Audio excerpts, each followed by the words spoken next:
Assalamualaikum warahmatullahi wabarakatuh. Alhamdulillah, jumpa lagi di channel ini. Selawat dan salam selalu dan tetap tercurahkan kepada junjungan kita Nabi besar Muhammad sallallahu alaihi wasallam. Allahumma sholli ala Sayyidina Muhammad wa ala ali Sayyidina Muhammad. Harapan dan doa saya, semoga saudaraku semuanya selalu diberikan kesehatan, dilapangkan rezekinya, diampuni dosa-dosanya, dan dipanjangkan umurnya. Namun sebelum lanjut, dengan kerendahan hati saya mengajak Anda semuanya untuk bergabung di channel ini dengan cara menekan tombol subscribe dan menuliskan doa-doa dan harapan kalian di kolom komentar, sehingga kita bisa amini bersama. Dengan begitu, mudah-mudahan harapan dan cita-cita kita semua segera dikabulkan oleh Allah Subhanahu wa Ta'ala. Amin ya Rabbal Alamin. Ilyas adalah seorang nabi yang disebutkan di dalam Al-Quran dan jarang sekali orang-orang membahas tentang kisahnya. Menurut sebuah riwayat, Nabi Ilyas ini memiliki postur badan 5 kali lebih tinggi dari Nabi Adam alaihissalam. Dikatakan bahwasanya tingginya Nabi Ilyas 150 meter. Maka benarkah riwayat tersebut? Untuk teman-temanku seiman, mohon untuk menonton video ini sampai habis agar tidak terjadi kekeliruan dan salah paham. Untuk itu, di video kali ini kita akan membahas tentang kisah Nabi Allah Ilyas alaihissalam. Nabi Ilyas diperkirakan hidup pada tahun 910 sampai 850 sebelum Masehi. Al-Quran hanya sedikit saja mengisahkan tentang Nabi Ilyas ini, yaitu di surat Al-An'am dan As-Saffat.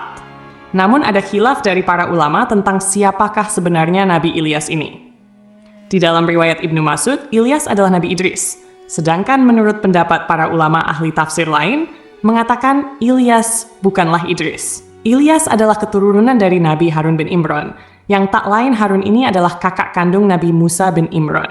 Jika kita melihat di dalam Al-Quran, di surat Al-An'am, ayat 84-85, disimpulkan bahwasanya hanya ada 2 kemungkinan dari mana Ilyas berasal, yaitu dia merupakan keturunan Nuh, atau yang kedua, Ilyas adalah keturunan dari Ibrahim. Dan jika melihat dari silsilah Nabi Idris, Idris bukanlah keturunan Nuh, apalagi Ibrahim. Idris hidup dan diutus jauh sebelum kedua nabi tersebut. Jadi pendapat sebagian besar para ulama mengatakan Ilyas bukanlah Idris, tetapi beliau adalah keturunan dari Nabi Harun alaihissalam, nabi yang berasal dari kaum Bani Israel. Imam Ibnu Katsir telah meriwayatkan dalam bukunya tentang silsilah keluarga Nabi Ilyas. Ini bermula dari kisah Nabi Harun yang merupakan leluhur dari Nabi Ilyas alaihissalam. Harun diangkat menjadi nabi oleh Allah Subhanahu wa Ta'ala pada masa Nabi Musa. Jadi, setelah Musa diangkat menjadi nabi, Musa memohon kepada Allah Subhanahu wa Ta'ala untuk mengangkat Harun, yang tak lain adalah kakak kandung Nabi Musa, untuk menjadi nabi juga. Karena saat itu Nabi Musa butuh seorang juru bicara untuk bisa berdakwah kepada kaum Bani Israel. Sebab sejak kecil Nabi Musa mengalami kesulitan untuk berbicara, maka diangkatlah Harun menjadi nabi untuk menemani dakwahnya Musa. Di dalam Al-Quran sendiri, nama Nabi Harun sering disebutkan berdampingan dengan kisah Nabi Musa alaihissalam. Nabi Harun ini memiliki kemampuan yang luar biasa dalam berbahasa dan merangkai kata-kata. Maka Harun dinilai cocok untuk mendampingi Musa pada masa itu, dan Nabi Ilyas ini berasal dari keturunan Nabi Harun alaihissalam. Nabi Ilyas diutus Allah Subhanahu wa Ta'ala di daerah yang bernama Balabak, yang terletak di daerah barat Damaskus. Balabak ini adalah sebuah kota yang masyarakatnya menyembah patung berhala. Patung-patung berhala yang mereka sembah itu bernama Baal, maka kota mereka dinamai serupa dengan berhala yang mereka sembah. Berhala Baal menjadi kota Balabak. Dikisahkan, berhala Baal ini adalah sebuah patung yang terbuat dari emas dan ditempatkan di bukit-bukit yang tinggi. Ada pula ahli tafsir lain yang mengatakan bahwasanya Baal adalah nama seorang perempuan. Nah, mereka dikatakan menyembah tokoh seorang perempuan di kota itu. Tapi pendapat yang lebih kuat adalah bahwasanya Baal adalah nama patung berhala yang disembah oleh kaum itu. Nabi Ilyas setiap hari mendakwahi kaum ini dan raja mereka supaya mereka semua bertauhid, hanya menyembah kepada Allah Subhanahu wa Ta'ala. Tapi rupanya mereka tidak mau mengikuti ajakan dari Ilyas. Raja dan masyarakat saat itu telah mendustakan nabi mereka. Setelah bertahun-tahun mereka didakwahi, akhirnya mereka pun merasa jengkel dan risih kepada Nabi Ilyas. Mereka menganggap Ilyas hanyalah pengganggu dan sering mengancam mereka dengan azab-azab. Ada suatu ketika anak dari sang raja mengalami sakit yang tak kunjung sembuh. Raja pun berkata pada Ilyas, "Hai Ilyas, menurutmu apa yang harus kulakukan untuk anakku yang tengah sakit itu?" Kemudian Ilyas menjawab, "Tanyalah kepada berhala-berhala yang kalian sembah. Siapa tahu mereka bisa membantu." Raja pun sangat kesal mendengar jawaban tersebut. Hingga pada suatu hari, raja dan rakyatnya ketika itu bersekongkol untuk mengusir Ilyas dari negeri mereka. Jadi ketika Nabi Ilyas mendatangi mereka untuk berdakwah, kemudian mereka pun melempari Nabi Ilyas dengan batu-batu.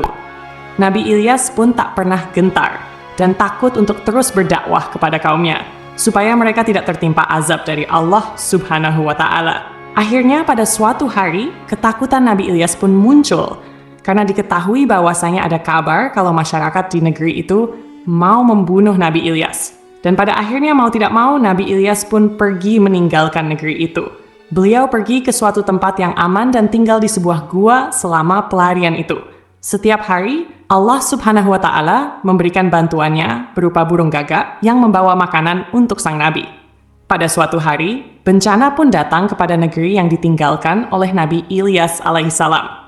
Jadi ketika itu, di negeri Balabak ini terjadi musim kemarau yang luar biasa. Dikisahkan musim kemarau itu terjadi selama 3 tahun berturut-turut. Tak ada hujan sama sekali yang turun, hingga tanah pun menjadi gersang, dan cuaca menjadi luar biasa panas. Penduduk kota Balabak yang tidak sanggup bertahan akibat kemarau itu, mereka mati satu persatu karena tak ada makanan dan minuman. Para penduduk negeri itu beranggapan bahwa bencana ini merupakan bencana yang ditimpakan oleh berhala Baal karena Nabi Ilyas telah berdakwah di negeri mereka. Kemudian mereka pun bersama-sama pergi mencari Nabi Ilyas, dan mereka ingin membunuh Nabi Ilyas supaya musibah di negerinya segera berakhir. Akhirnya mereka pun mendapati tempat persembunyian dari Nabi Ilyas. Tapi saat itu, Nabi Ilyas pun telah melarikan diri karena beliau tahu saat itu ada segerombolan orang dari negeri Balabak yang hendak datang ke gua di mana Ilyas tinggal. Nabi Ilyas pun terpaksa lari dengan cara menyusuri sungai, hingga sampailah Nabi Ilyas di sebuah rumah tua yang kecil. Lalu Nabi Ilyas pun mengetuk pintu rumah itu dan mengucapkan salam. Pintu rumah itu pun dibuka oleh seorang wanita yang cukup tua. Kemudian Nabi Ilyas meminta izin kepada wanita itu untuk bersembunyi di dalam rumahnya. Wanita itu pun mengizinkan dan menyuruh Nabi Ilyas untuk masuk ke dalam. Rupanya di dalam rumah tersebut ada anak laki-laki, anggota keluarga itu, sedang sakit parah. Karena merasa kasihan, Nabi Ilyas pun berdoa kepada Allah Subhanahu wa Ta'ala untuk mengangkat penyakit anak laki-laki ini. Tak berapa lama, atas izin dari Allah Subhanahu wa Ta'ala, anak itu pun sembuh dari sakitnya. Anak anggota keluarga yang sakit itu bernama Ilyasa. Nah, setelah Ilyasa ini sembuh dari sakitnya, hari-harinya diisi dengan belajar bersama dengan Nabi Ilyas. Hingga pada suatu hari, Allah Subhanahu wa Ta'ala mengangkat Ilyasa menjadi seorang nabi yang kita kenal dalam Islam sebagai Nabi Allah Ilyasa. Jadi di sini sudah ada 2 nabi, yaitu Ilyas dan Ilyasa. Teman-temanku seiman, singkat cerita setelah Nabi Ilyas mengetahui kabar kalau Raja Zalim di negerinya telah meninggal, Nabi Ilyas dan Ilyasa pun mendatangi negeri di Balabak tersebut dan keduanya mulai mendakwahi kembali masyarakat di negeri itu. Tapi saat itu rupanya musibah kemarau parah di negeri Balabak itu belum berakhir. Selama negeri itu ditinggalkan oleh Nabi Ilyasa, sebagian besar masyarakat di negeri itu telah banyak yang meninggal dunia. Akhirnya Nabi Ilyas pun membuat suatu perjanjian kepada masyarakat. Apabila mereka mau meninggalkan sesembahan mereka dan bertobat kepada Allah Subhanahu wa Ta'ala, maka Nabi Ilyas akan berdoa kepada Allah untuk mengakhiri azab di negeri tersebut. Karena orang-orang pun telah berputus asa dan tak tahu lagi apa yang harus dilakukan, dengan terpaksa mereka pun mengikuti saran dari Nabi Ilyas. Setelah itu mereka mulai menghancurkan berhala-berhala mereka, dan kemudian mereka semua bertobat untuk kembali ke jalan yang benar. Setelah janji mereka sudah dijalankan, Nabi Ilyas pun berdoa meminta hujan kepada Allah Subhanahu wa Ta'ala. Tak lama setelah itu, Allah mengabulkan doa dari Nabi Ilyas. Negeri itu pun turun hujan dengan derasnya hingga berakhirlah penderitaan mereka karena azab kemarau tersebut. Setelah keadaan di negeri Balabak sudah kembali normal, hewan ternak dan kebun mereka telah menghasilkan banyak makanan. Masyarakat di negeri ini kembali menyembah berhala.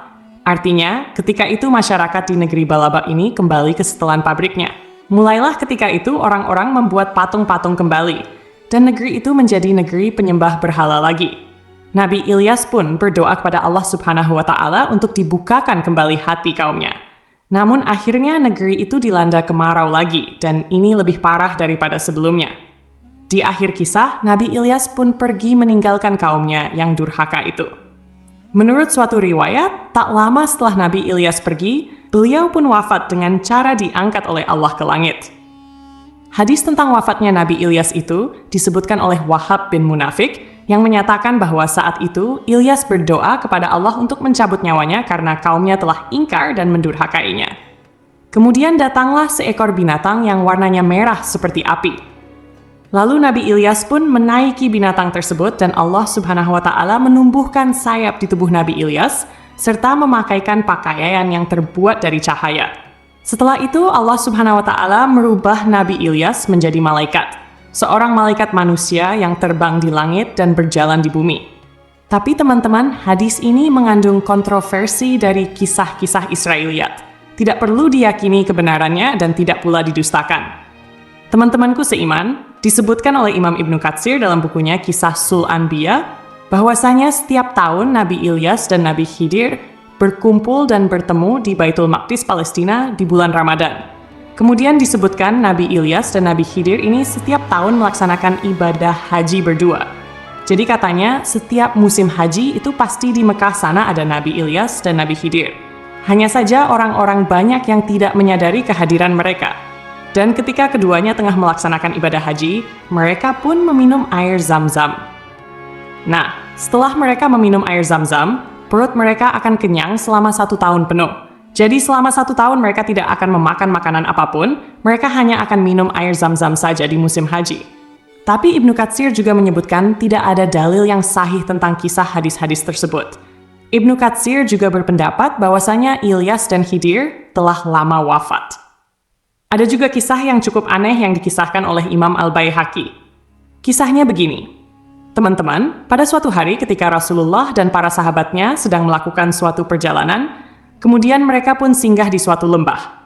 Salah seorang dari sahabat mendengar sayup-sayup ada yang sedang berdoa di lembah itu. Orang yang berdoa itu mengatakan, "Ya Allah, jadikanlah aku umatnya Muhammad Shallallahu Alaihi Wasallam yang dirahmati, diampuni, dan diterima taubatnya." Kemudian kulihat sumber suara tersebut. Ternyata orang yang sedang berdoa itu adalah seorang laki-laki yang tingginya 300 hasta. 300 hasta ini kira-kira sekitar 150 meter. Luar biasa dan di luar nalar ya teman-teman. Orang ini malah jauh lebih tinggi dari Nabi Adam yang tingginya hanya 30 meter. Kemudian orang yang tinggi besar itu berkata pada Anas, "Hai, siapakah engkau?"